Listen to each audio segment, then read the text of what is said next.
أعوذ بالله من الشيطان الرجيم. بسم الله الرحمن الرحيم. وأنكحوا الأيام منكم والصالحين من عبادكم وإمائكم إن يكونوا فقراء يغنهم الله من فضله والله واسع عليم.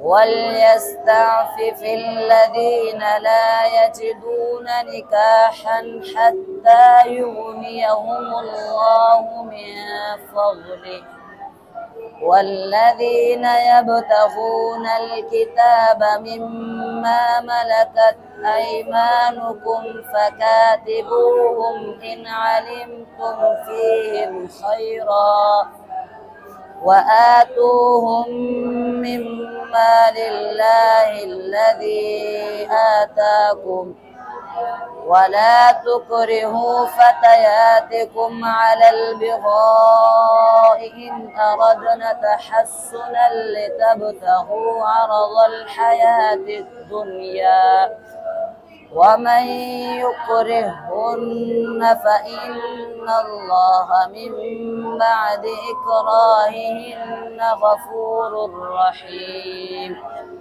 ولقد أنزلنا إليكم آيات مبينات ومثلا من الذين خلوا من قبلكم وموعظة للمتقين.